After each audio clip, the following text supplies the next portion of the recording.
자, 우리가 보게 될 투부정사의 부사용법은 사실은 굉장히 많아요. 굉장히 많습니다. 그리고 우리가 실제 투부정사의 부사용법을 독해에서는 되게 많이 다뤄요. 그런데 우리가 아래 보면 지금 여기만 해도 뭐 목적, 원인, 판단의 근거, 뭐 결과, 형용사 수식, 부사 수식, 가정의 내용 등등등 굉장히 많아요.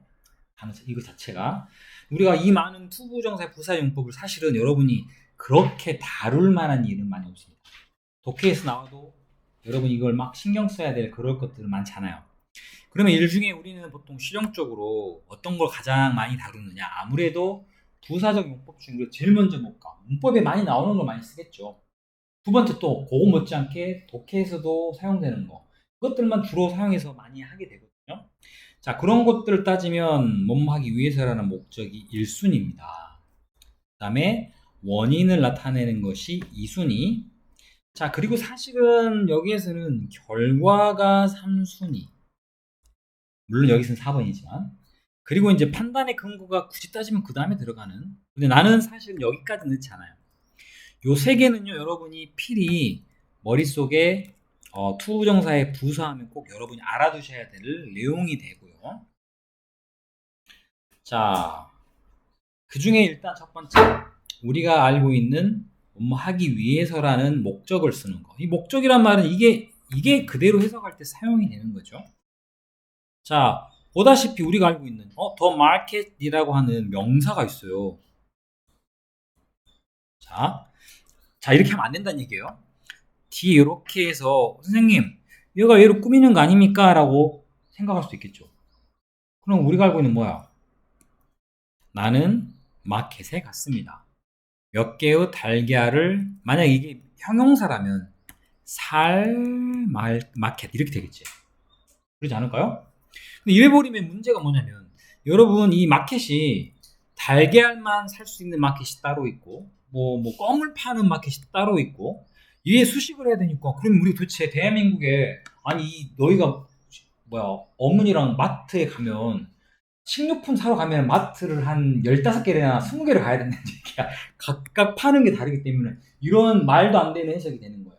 그래서 뭐뭐 할이라고 문장을 쓰게 되면 문장 구조상에서 우리가 알고 있는 명사가 쓰이고 뒤에서 꾸민다고 해서 말을 억지로 넣으면 말이 될 것 같지만 실질적으로 그렇게 하면 우리 언어상 이게 전달할 수 없는 그런 내용이 되는 거야.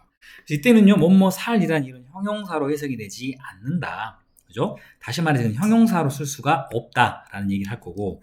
그러면 그 이외에 쓸 수 있는 건 방금 우리 했던 것처럼 나는 시장에 갔습니다. 몇 개의 달걀을 사기, 못마기 위해서라고 해석되는 겁니다. 라고 해석이 되겠죠. 못마기 위해서라는 건 우리나라 말로 이걸 보통 목적이라는 표현을 쓰죠. 여기까지는 어렵지 않아요? 그런데 우리가 이제 이 목적을 나타내는 표현들이 우리 지금 책에 나와 있는 것처럼 그냥 위에 있는 거 그대로 쓸게요. 그냥 to를 이렇게 쓰는 경우가 있어요. 그런데 그 앞에 in order를 붙여서 to를 쓰는 경우가 있습니다. 또는 so as란 단어를 집어넣어서 to를 쓰는 경우가 있습니다. 이런 게 있었어요? 그런데 보통 우리가 얘네들을 다 생략하고 그냥 to만 씁니다. 그러면 누가 물어, 아니 왜 이거를 읽는데 이렇게만 써요? 아니 보통 줄여서 쓰는데 아까 했던 것처럼 형용사로 착각할 수 있을 거 아니야. 그러면 원래 정식 명칭은 그런 헷갈림을 방지하기 위해서 another to가 들어갔다면 절대 이거를 우리가 뭘로 형용사로 착각하지 않겠죠. 그런데 우리가 언뜻 봤을 때 그런 정도는 해석할 수 있을 만한 쉬운 문장이면 굳이 이렇게 여러 개의 더 단어가 들어가서 wordy하다, 단어가 많이 들어가서 내용 자체가 복잡해지는 걸 영어에서 조금 지양하는 편이기 때문에 생략 가능하다. 하지만 반드시 생략을 해야 되느냐? 아니다. 문장에 내용이 들어가서 이해가 들어가면서 오히려 헷갈림을 방지할 수 있으면 써야겠죠. 하지만 보통 우리 문법에서는 그런 말 쓰지 않고 야, 못마기 위해서란 to by가 있어. to 부정사가 있어. 얘는 in order to로도 바꿀 수 있고 so as to로도 바꿀 수 있다. 기억해둬. 라고 얘기를 하고 마는 거예요. 결론은요. 그냥 to가 쓰이든 물론 상황에 따라 다르죠. 우리가 알고 있는 to는 여러 가지 뜻이 있기 때문에 그 중에 뭐뭐하기 위해서라고 쓰이는 이 to는 원래의 모형은 so as가 붙은 so as to였거나 아니면 in order to였을 겁니다. 이해되셨어요? 그래서 우리는 이 세 개를 다 한꺼번에 다 여러분이 알아두셔야 합니다. 아무것도 쓰이지 않는 to까지, 그렇게 세 가지를. 물론 전부 얘네들은 해석상 뭐뭐하기 위해서로 해석이 되겠죠. 그러니까 이게 만약에 이렇게 썼을 때는 아까처럼 우리가 그런 어려움이 있지만 인어도 쭉 나오는 순간 나는 마켓에 갔습니다. 뭐를 사기 위해서 너무 명확하게 우리가 알 수 있겠죠. 이렇기 때문에 in order to하고 so as to를 공부를 하는 겁니다. 얘들은 아니 굳이 이게 있는데 왜 이거를 따로 또 외워요? 아니야, 원래 이거였어. 원래 여기는 이걸 줄여 쓴 거야. 그러니까 알아야 돼. 그러면 우리가 알아야 될 이유를 알겠죠. 이런 거. 그 다음에 뭐뭐 감정의 원인, 또는 다른 말로 이거는 뭐 이유라는 말을 써요. 뭐뭐 해서, 뭐뭐 하니, 뭐뭐 다른 말로 하기 때문에라는 표현입니다. 근데 우리가 이제 이렇게 쓰는 것보다 뭐뭐 해서라는 말을 제일 많이 쓰긴 하죠. 뭐뭐 해서. 자, 아래 문장 보시면, 자 보세요. To hear the good news. 우리는요, glad 뜻이 뭡니까? 기쁜입니다. 그 좋은 소식을 듣게 되어서 기뻤다. 그 기쁜 소식을 듣기 위해서 말 안 되죠. 그래. 근데 어떨 때는 좀 불안해. 뭐뭐 하기 위해서라고도 쓸 수 있지 않을까요? 라는 불안함을 갖고 이거를 보겠죠. 왜 해석을 내가 혹시 실수할 수 있으니까. 물론 뭐뭐 기쁜 것 절대 그렇게 생각하는 사람 없을 거야. 형용사인데 여기가 지금 명사가 아니기 때문에 수식도 안 되고. 그러면 일단 부사들 중에 헷갈릴 수 있을 거예요. 자, 또 하나. to lose. 찰리는요, 실망했었습니다. 왜? 그 축구 경기에서 졌기 때문에 라는 표현입니다. 둘 다 선생님의 가이드에 따르면 뭐뭐 해서라는 말로 되는데 좀 불안해. 내가 과연 이게 시험에 나오면 이게 원인이나 이유를 나타내는 말을 내가 확실히 알 수 있을까? 그럼 지금부터 그걸 할 수 있는 솔루션, 해결책을 가르쳐 드리겠습니다. 자, 이러한 to 부정사가 뭐뭐 하는 원인을 나타낼 때는 공통점이 있어요. 자, glad, disappointed. 이 초록색 부분이 공통점입니다. 뭐냐면 기쁨은 뭐야? 감정이죠. 실망함도 감정이야. 놀람도 감정. 분노한, 화가 남도 감정. 이렇게 무언가 감정을 나타내는 얘네는 다 지금 영어에서는 형용사입니다. 감정을 나타내는 형용사가 쓰이고 바로 그 뒤에 이렇게 to 부정사가 쓰였다면 그거는 방금 했던 우리가 했던 위의 내용처럼 무엇을 원인을 나타내는 그러한 뜻으로 사용이 됩니다. 요거를 머리에 잘 넣어두시면 우리가 헷갈릴 그럴 염려는 없겠죠. 맞죠? 자, 그 다음은 조금 이제 우리가 판단의 근거부터는 좀 복잡해져요. 자, 이거는 아무래도 이제 이렇게 우리가 확실하게 구별이 되는 것들과는 조금 거리가 멀어요. 판단의 근거는. 자, 일단 해석을 해봅시다. You were wise. 일단 앞에까지. 너는 뭐였다? 현명했다. 그런데 자, 엄브렐라니까 우산을 가져오기 위해서. 이상하죠? 마른데 엄브렐라를 가져왔기 때문에 말이 될까?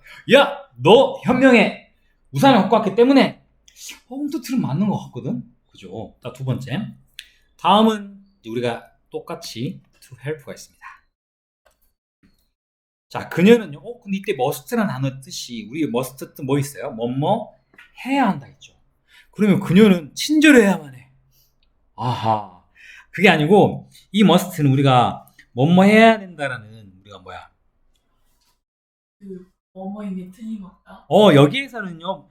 must에 우리가 알고 있는 뜻 첫 번째 뭐였어요? 의무를 나타내는 표현이 있지만 두 번째로 추측입니다. 바로 이 뜻으로 사용되는 거예요. 뭐뭐임에 틀림없다. 추측은 추측인데 100% 확신한다 생각하면 됩니다. 그러면 이때는 뭐야? 그녀는요, 뭐임에 틀림없어? 친절함에 분명해. 틀림없어. 왜 그렇게 생각을 해? 나를 도와 나의 숙제를 하는 것을 돕는 것을 보고 판단하니라는 뜻으로 해석됩니다. 이것도 우산을 가져오는 것을 보니 너는 현명했다. 이런 식으로 해석이 됩니다. 이거는 이런 형태만 있으면 참 좋겠지만 사실은 글이다 보니까 하다 보면 이런 식으로 해석이 되는 부분들이 판단의 근거는 존재를 해요. 다행히 이런 것들은 해석상 여러분이 크게 걸릴 것들은 거의 없어요. 오히려 여기서는 이 두 번째 거 보통 판단을 나타내는 추측의 뜻을 나타내는 접수사랑 사용되는 경우가 여러분이 주로 타겟으로 삼아야 될 내용일 것 같습니다. 자, 그녀는 친절함에 틀림없다. 왜? 나를 도와서 숙제를 도와주는 것을 보고 판단하니 이렇게 해석하시면 될 것 같아요. 그 다음에 결과 부분. 결과. 우리가 이거는 제일 많이 해석하면서 실수하는 게 뭐냐면 못막이 위해서라고 목적으로 해석을 많이 하죠. 중요한 건 목적 해석하면 안 된다는 얘기 먼저 해드리고 왜? 나의 커스는요 그룹은 자랐다. 덴티스트는 치과 의사가 되기 위해서 들으면 그냥 끄덕 맞는 것 같은데 왜 안 된다 그러죠? 아니 우리 삶의 목적이 의사가 되거나 치과 의사가 되기 위해서 자라는 사람이 있나요? 뭐 이런 경우 있어요. 막 무슨 뭐 드라마 같은 거 보면 어릴 때부터 스파이로 키워서 이 아이를 뭔가 그 적국에 스파이로 내보내기 위해서 태어날 때부터 그렇게 키워진 그런 막 드라마 같은 거 영화 같은 거 가끔 있긴 해요. 그런 아이들은 태어났을 때부터 스파이로서 뭐 하기 위해서 사람을 죽이는 방법, 살아남는 방법 이런 걸 공부를 하겠죠. 하지만 여러분 중에 혹시 나는 꿈이 뭐 의사야. 그러면 아침에 딱 일어나면 엄마가 막 의학 잡지책 주고 막 일어나는데 구호를 외쳐 막 의사, 의사, 나는 의사 이렇게 합니까? 난 의사가 아니면 죽음을 달라. 그러니까 그렇게 따지면 이 의사가 되기 위해서 자랐다는 표현은 약간 코미디입니다. 영화에나 나올 법하지 우리 일반적으로 그렇게 생각하시면 이상한 사람 되겠죠. 그러면 이때는 목적이 아니고 뭐냐? 이런 경우가 이제 우리가 원하는 바로 그 형태. 나의 커스는 자랐습니다.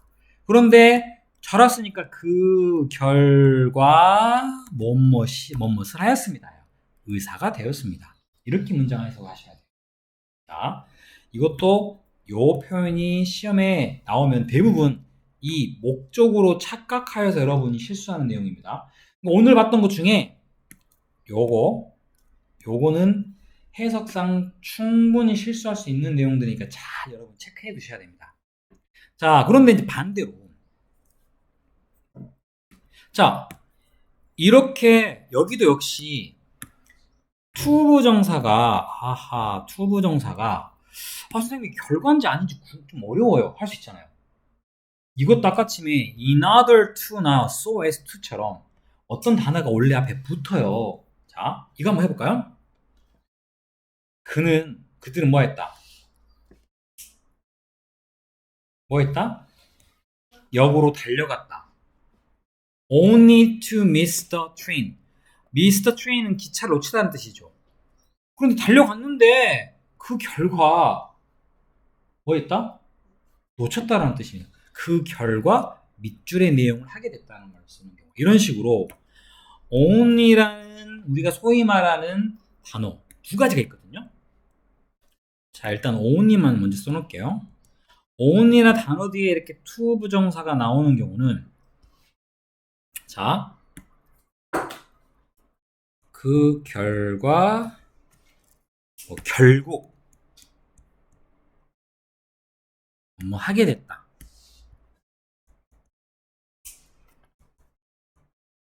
다른 의미로 사용되는 그러한 이 only가 들어간 to는 그 결과 뭐 하게 되었다라고 쓰는 이게 뭐다? 결과용법입니다. 자, 잠깐만요. 자, 그런데 only to가 있고 이렇게 또 결과용법으로 쓰는 또 다른 게 하나 있어요. 바로 앞에 never가 들어갑니다. never to 동사원형. 이 never가 들어가는 것도 역시 우리가 결과용법인데 뭔가 never란 건 여러분 잘 알다시피 부정어죠. 그러면 이건 뭘까? 뭐뭐 했지만 결국 뭐뭐 했다? 아니죠. 결국 뭐뭐 하지 못했다라고 하는 부정의 의미로 사용되는 겁니다. 이해되셨어요? 뭐뭐 했지만 결국 돌아오지 못했다. 결국 뭐뭐 하지 못했다. 라는 뜻으로 사용하는 거예요. 이 두 가지 거 only to하고 never to 같은 경우가 우리가 소위 말하는 결과용법에서 사용되는 대표적인 케이스입니다. 물론 이렇게 그냥 to가 나오는 경우도 있겠죠. 이거는 여러분이 쉽게 해석할 수 있을 부분들을 주로 갖고 할 겁니다. 자, 알겠어요? 자, 그리고 마지막은 형용사 수식이란 건 우리가 보통 자, safe, to understand 앞에가 difficult. 우리가 기존에 배웠던 건 자, 명사가 앞에 이렇게 있어요. 그러면 명사 뒤에 쓰였던 to 부정사는 명사를 이렇게 수식한 이러한 경우에는 역할이 뭐였습니까? 형용사 역할이었죠. 맞죠? 그런데 자, 어떤 mushrooms 버섯들은 먹기에 안전하지 않다라는 말로 이 safe라는 단어를 이 to eat가 수식하는 형태로 사용이 됩니다. 뭐뭐 해석은 형용사는 뭐뭐 리을로 끝나지만 부사니까 뭐뭐 하기에라고 사용이 되겠죠. 기본적으로 이렇게 쓰이는데 자, 여러분 기억나시는지 모르겠습니다. 형용사는 명사를 수식할 때 써요. 그럼 여기에서처럼 지금 뭐야? 형용사를 수식하는 건 뭐가 수식합니까? 영어에서 형용사를 수식하는 것은 부사가 하는 역할이에요. 그래서 이 to 부정사가 부사 역할로 사용된다. 이렇게 하시면 되겠습니다. 자, 방금 했던 부분까지 중에 어려운 것들이 있나요? 내가 지금 방송 내가 이거 이제 녹화해서 올려놓을 거거든요. 혹시 필요하신 분들은 얘기를 해주시면 내가 여러분한테 보내드릴게요. 다 필요 없다라는 좀 슬프네요. 자, 일단 여기까지.